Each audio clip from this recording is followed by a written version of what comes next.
Hello friends, this is Kumar and I welcome all of you to my YouTube channel. Friends, today I am here to discuss with you a poem, O Captain, My Captain, which has been written by Walt Whitman. Volt Whitman American poet थे, बहुत ही कमाल के मशहूर poet थे। इन्होंने American poetry को एक अलग ही दर्जे पे ले गए थे। इनकी सारी पोइम्स, वोल्ट विटमैन की सारी पोइम्स जो थी वो उनकी एक बुक में पब्लिश्ड हुई थी जिसका नाम था लीव्स ऑफ ग्रास। ये बुक पब्लिश हुई थी 1855 में और धीरे धीरे वोल्ट विटमैन इसमें और पोइम्स ऐड करते गए थे। 1865 को बहुत ही दुखद घटना हुई थी अमेरिका में। अमेरिका के बहुत ही प्रिय 16th प्रेसिडेंट अब्राहम लिंकन की हत्या कर दी गई थी, जिस घटना से पोइट को बहुत ही दुख हुआ था। The poet was very sad about the death of president Lincoln, जिसने कितना कुछ अच्छा किया था अमेरिकन सोसाइटी के लिए, और उसकी डेथ हो गई थी, उसे असैसिनेटेड कर दिया गया था। और जिसके ऊपर पोइट ने ये पोइम लिखी है वोल्ट विटमैन ने, ओ कैप्टन माय कैप्टन। ये डेथ को मोर्न करती है, अमेरिकन प्रेसिडेंट की, अब्राहम लिंकन की डेथ को मोर्न करती है।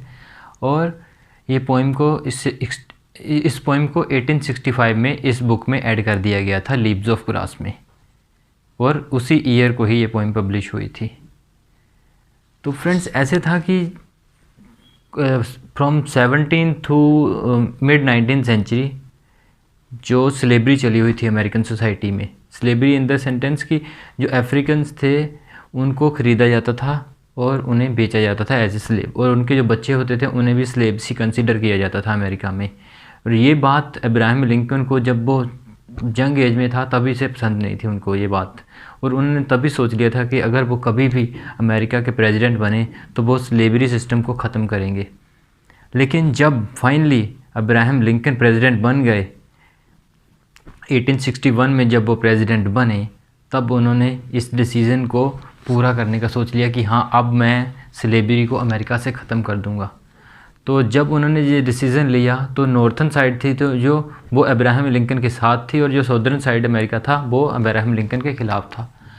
तो क्या होता है कि वो डिसीज़न ले लेते हैं कि मैं एबोलिश कर दूंगा स्लेवरी को, that I would abolish the slavery from my country. तो सिविल वॉर स्टार्ट हो गई। Northern side American president Lincoln के साथ थी और जो सदर्न साइड अमेरिकन थे वो उनके ख़िलाफ़ थे। इसी तरह सिविल वॉर चलती है कुछ सालों तक, और 1865 में फाइनली एबोलिश कर दिया जाता है स्लेवरी को अमेरिका से, और फाइनली जीत होती है अब्राहम लिंकन की। जो ग्रेट कोज वो लेकर चले थे, लोगों ने उनका साथ दिया, नॉर्दर्न साइड ने। उसी के साथ साथ एक डेंजर भी बना हुआ था कि कहीं अमेरिकन कंट्री जो है वो दो भागों में ना बढ़ जाए, कि एक साइड नॉर्दर्न साइड ना हो जाए और सदर्न साइड ना हो जाए, कहीं ऐसा ना हो जाए। इसी डेंजर के बीच से अब्राहम लिंकन ने अपनी कंट्री को निकाला और अपनी कंट्री को एक नया युग दिया। यहाँ से स्लेवरी बिल्कुल ख़त्म कर दी गई थी। लेकिन तभी अब्राहम लिंकन को जब ऑनर करने के लिए एक पार्टी दी गई होती है, उस पार्टी में अब्राहम लिंकन की हत्या कर दी जाती है, उसे असैसिनेट कर दिया जाता है। और ये बात पोइट को बिल्कुल भी पसंद नहीं आई थी। काफ़ी लोग इससे सैड थे, हालांकि दुनिया एंजॉय कर रही थी। लेकिन तभी पोइट ने, ये हमारे वोल्ट विटमैन ने ये पोइट्री उसकी डेथ को सेलिब्रेट करने के लिए ये पोइट्री लिखी थी। तो चलिए इस पोइम को पढ़ते हैं।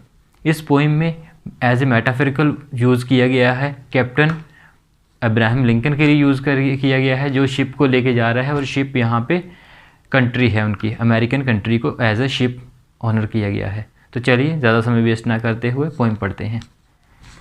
O captain my captain, O captain my captain, our fearful trip is done. O captain, मेरे कैप्टन, हमारा जो डर से भरा हुआ ट्रिप था, जो हमारी जर्नी थी, वो फाइनली ख़त्म हो चुकी है। मतलब जो स्लेवरी को एबोलिश करने के लिए हमने स्टेप लिया था, उसको फाइनली उसको हम जीत चुके हैं। हमने कंट्री से स्लेवरी को एबोलिश कर दिया है, तो हमने कोस जीत लिया है। The ship has weathered every rack, मतलब शिप जो है हर तूफ़ान से निकलती हुई डेक पे मतलब शिप जो है, the ship has weathered every rack, the prize we sought is won. The ship has rather every rack means कि जो शिप है हमारी हर तूफ़ान को काटती हुई अभी पहुंच चुकी है, किनारे पे पहुंच चुकी है। The prize we sought is won, और जिस प्राइज़ को लेके हमने इस शिप को चलाया था वो प्राइज़ भी हमने जीत लिया है। मतलब हमने एबोलिश करना चाहा था स्लेवरी से इस कंट्री को, और वो फाइनली हमने एबोलिश इसको कर दिया है। द पोर्ट इज़ नियर, किनारा पास है। द वेल्स आई हियर, और मुझे वेल्स की आवाज़ सुनाई दे रही है जो हमारे लिए बजाई जा रही हैं हमारी कंट्री में। द पीपल ऑल एक्सल्टिंग, और जो पीपल हैं हमारी कंट्री के बहुत ही खुश हैं, बहुत ही एक्साइटेड हैं। While follow eyes the study कील, और उनकी आइज़ जो हैं हमारी ओर ही हैं और बिल्कुल फर्म है। उनकी आइज़ जो हैं हमें को देख रही हैं और हमारी ओर ही बिल्कुल फर्म है। The vessel grim and daring, और हमारी जो शिप है, शिप मीन्स हमारी जो कंट्री है, वो अभी बिल्कुल डेयरिंग है, बिल्कुल फर्म है, और उसे किसी का डर नहीं है। अब कोई भी बुरी चीज़ हमारी कंट्री में एग्जिस्ट नहीं करती है। But O heart heart heart, पर मेरा दिल दिल दिल। On the bleeding drops of red where on the deck my captain lies fallen cold and dead, और मेरा दिल दुखी है वो खून की बूंदें देख के जो कहाँ पे पड़ी हैं, डेड बॉडी के पास पड़ी हैं। वो डेड बॉडी किसकी है? मेरे कैप्टन की है, अब्राहम लिंकन की है, और उसे देख के मेरा दिल दुखी है। O captain my captain rise up and hear the bells, O captain मेरे कैप्टन उठो, खड़े हो और देखो, इन आवाज़ों को सुनो, इन बेल्स को सुनो जो तुम्हारे लिए बजाई जा रही हैं।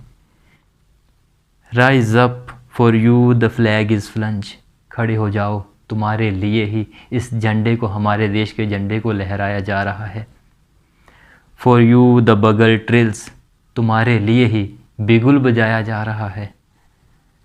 For you bouquets and ribbon reads, तुम्हारे लिए ही लोग फूलों की मालाओं को, बुकेज को लेके खड़े हुए हैं तुम्हारे वेलकम करने के लिए। For you the shores a crowding, तुम्हारे लिए ही ये भीड़ इकट्ठी हुई है, ये सब तुम्हें देखना चाहते हैं। For you they call the swing mass their eager faces turning, तुम्हारे लिए ही लोग इधर उधर भटक रहे हैं, इतनी भीड़ में इकट्ठा हुए हैं, भीड़ के झुंड में कभी इधर जा रहे हैं, कभी उधर जा रहे हैं। ये सिर्फ तुम्हारी एक झलक पाना चाहते हैं, तुम्हें देखना चाहते हैं। किसे देखना चाहते हैं? कैप्टन को, अब्राहम लिंकन को। Here captain dear father this arm beneath your head, मेरे कैप्टन इधर आओ, this arm beneath your head. तो पोइट अपनी आर्म अब्राहम लिंकन के सर के नीचे देता है जो डेक पे पड़ा हुआ है। It is some dream that on the deck you have fallen cold and dead, ये कोई सपना ही है कि तुम शिप के डेक पर ठंडे हुए मरे हुए पड़े हो। ये मुझे रियलिटी नहीं लगती, ये कोई सपना ही है। तो this arm beneath your head मतलब पोइट ने ये पोइम लिख के अपना ऑनर किया है अब्राहम लिंकन को, अपना हाथ उसके सर के नीचे लिख के। ये पोइम उसके हाथ रखने के बराबर है, उसके सर के नीचे हाथ रखने के लिए है। तो ये मेटाफर है उस चीज़ के लिए। My captain does not answer his lips are pale and still, लेकिन मेरा कैप्टन जवाब नहीं देता है, उसके लिप्स जो हैं सूख चुके हैं और स्टिल हैं, थम चुके हैं। My father does not feel my arm, he has no pulse nor will, मेरा फादर, मेरा पिता, मेरा कैप्टन अब्राहम लिंकन, उसे मेरी आर्म फील नहीं हो रही है, वो मेरी पोइट को, मेरी पोइम को पढ़ नहीं पा सकता है, उसे मेरी आर्म अब फील नहीं हो रही है क्योंकि उसकी धड़कनें बंद हो चुकी हैं और उसकी कोई विल भी नहीं है, अभी इच्छा शक्ति भी नहीं है उठने की। The ship is anchored safe and sound, it's voyage closed end done, ship anchor पे बिल्कुल सेफ पहुंच चुकी है, इसका कोई भी साइड टूटा नहीं है, मतलब कंट्री दो हिस्सों में बंटी नहीं है, बिल्कुल सही उसने अपना जो लक्ष्य है वो हासिल कर लिया है, उसकी जो यात्रा है वो अब ख़त्म हो चुकी है और ठीक ठाक बढ़िया हो चुकी है, ख़त्म हो चुकी है। From fearful trip the victor ship comes in with object won, इस फियरफुल ट्रिप से, इस फियरफुल जर्नी से शिप फाइनली वापस आ चुकी है और जो ऑब्जेक्ट इसने चाहा था, स्लेवरी को अबलिश करना चाहा था, वो स्टेप इसने जीत लिया है। Exult O shores and ring O bells. Shore exult कर रहे हैं, बड़े ही एक्साइटेड हैं, बेल्स बजाई जा रही हैं। But I with mournful trade, trade means slow steps, sad steps, जब इंसान उदास होकर चलता है जिस तरीके से। But I with mournful trade walk the deck, my captain lies fallen cold and dead. मैं डेक पे चल रहा हूँ, बिल्कुल उदास होकर चल रहा हूँ, और डेक पे क्या है, मेरा कैप्टन पड़ा हुआ है, मेरे कैप्टन की डेड बॉडी पड़ी हुई है, वो कोल्ड है और वो मर चुका है। तो यहीं पे हमारी पोएम ये ख़त्म होती है।